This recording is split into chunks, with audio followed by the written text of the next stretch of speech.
The sounds of "they will stop at nothing to keep Trump off the ballot."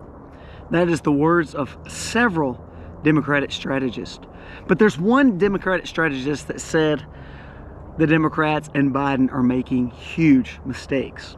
This could be extremely good news for Trump, bad news for Biden and the Democrats, but let's talk about it today.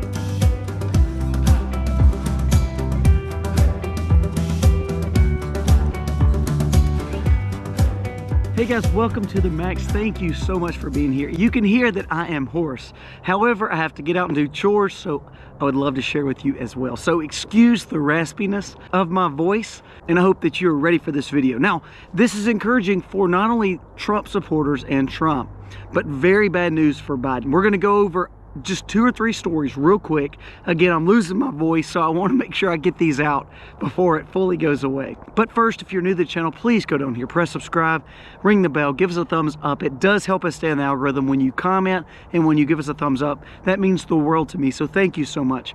Also, remember, we give something away each and every month. We just gave 2 things away in yesterday's video, and I can't wait to give more away in January, but it does take you subscribed, and it does take you commenting below and giving us a thumbs up. Now, on to the video. 20 states were trying to keep Trump off the ballot. Tulsi Gabbard came out and said they will stop at nothing to keep Trump off the ballot. Now, the question I always ask is, why do they want Trump off the ballot so bad? He's been president before. He's also, you know, they say they've got so much on him. He's been the most surveilled man in all of history. Why is he such a threat to the Democrats? I think that's something you should be asking yourself. So first story, Biden ends 2023 at a lowest job approval rating he's ever seen, 39%. Of that 39%, Trump is gaining with younger adults and with Hispanics. Also, he has made inroads into the African American vote. All those 3 dynamics can be extremely big for Trump. Now, the suburban women is his weak point, and I think that that's where he needs to try to do better in. But to have these 3 demographics that are starting to pull and trend towards him, that's encouraging. Now, the big story of the day, though, is one Democratic advisor that you could give credit to when it comes to Obama winning was David Axelrod. I want you to listen to what he said. David Axelrod blasted efforts to remove Trump off the ballot. He said it will backfire rapidly and it would be very bad for the country. Listen to this direct quote. "It will rip the country apart." Now, you're talking about someone who does not like Trump, someone who supports Obama and his people, also helped Biden in the same facet of winning the presidency. He is saying that if we see these Secretary of States and these states push to keep someone off the ballot, no matter who it is, but if they try to keep Trump off the ballot, it will tear us apart. Now, is that national divorce? Is that Civil War talk? I don't know. I hope it's not. But what I'm saying is, even the left wing is saying this is crazy. He said in this article, "I would have strong reservations against that, and I would challenge the Democrats not to do it." He says if it goes before the Supreme Court, this will be an easy win for Trump, and it will automatically put him on all the ballots. Also, it will make him stronger on the conservative side, and also it will make him a martyr. I think the challenges that they're bringing against Trump is actually benefiting him. We've talked about that before. Here's the thing, I think it's gonna also help the conservative movement down ballot too. You're starting to see Republican rhinos and Democrats both push for this. Both push for this because they don't want Trump being the leader of the conservative or Republican Party. But all the while, it's actually playing in his favor. I think the cheerleaders like Vivek is very good for Trump. Here's why. Because he is saying, as a younger generation, as the millennial and even Gen Z, hey, there's hope in a populist style candidate. Now, is Vivek or Trump got everything that a conservative would want? Probably not, especially as a Christian conservative. However, they are making very good pendulum swings towards a populist conservative movement that is willing to ruffle feathers with the establishment. I think that is huge news.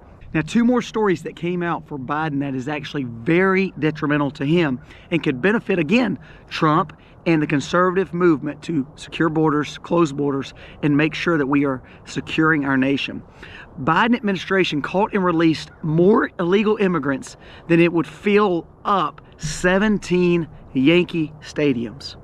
Do you know there's been more populace to double Mississippi's population? So we've brought in 2 more states of individuals into the United States. Another story with Biden too.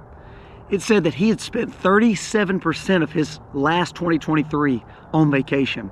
So while the world is literally burning down, our border is non-secure, he's on vacation more than any other president. 37% he has spent on holiday or on vacation. Now, while that's happening, there's another story. Now, do your research. There was another story that Border Patrol laxed policy on Chinese nationalists and Chinese immigrants coming across the border. Now, why would we lax the policies? Go back and do your research. It's showing that we laxed doing proper protocol to keep these people from crossing the border, and these were Chinese illegal immigrants. So all these stories, they're meant to hurt Trump. They're meant to make more populace into America. It's meant to benefit the Democrats. All the while, I think it's going to blow up in their face. I challenge you to do your research and see what kind of year we're going to have. Are we going to see Trump on the ballot for 2024? I do think so, but I think they're going to try everything to get at you. There was another article that said chaos, indictments, rigmarole, and Supreme Court cases, and the battle for the soul of America. You're going to see so much in 2024, and I'm challenging you to not listen to the narrative of both sides. Do your research, gain some wisdom, and seek out truth and have discernment, because you're going to hear so much spin in the next year. Read and dive into these stories. Don't just listen to them on face value. When we hear these little 15 and 20-second narratives and these little short snippets on the news cycles, we're actually not getting the full story. I challenge you to listen to long-form podcasts. Listen to interviews for people who know. Try to find truth. Because right now you see people trying to get Supreme Court justices recused from certain cases. We see the fact that Democrat strategists like Axelrod is saying, hey, we need to do something about this because we're going to see almost like a national divorce, a destroying of our nation. That's implosion talk. We heard the same talk prior to Civil War. We cannot allow that to happen. Do not let us get so polarized that we put ourselves in a very bad spot in America. Did you know that over half the world is voting for new leaders in 2024? It's like 4 billion people represented that will find new leadership. More countries are going back to the voting block this year than ever before. Let's start a pendulum swing, and let's start a movement to conservatism, to a pride back in what we have, and also back into civility along with common sense. We're starting to see that across the world. We saw that in Argentina. We saw that in the Netherlands. We're going to see that, I think, in more countries, and I hope we see it in America. I think all this is very good news for Trump, very bad news for Biden. The question is, are they going to leave Biden leading the helm, or is there going to be some situation at the conference or convention to get a new leader of the Democrat Party because they see Biden is not going to do it? So I challenge you, do some research. Look at these stories. I think these are all good for Trump. And again, sorry about my voice. It's leaving me. So I hope we'll be able to film for the rest of the week. I warn you, because this year is going to be tumultuous. Really pay attention to what's going on around you and your stories. Focus on truth. Guys, thank you for watching. God bless.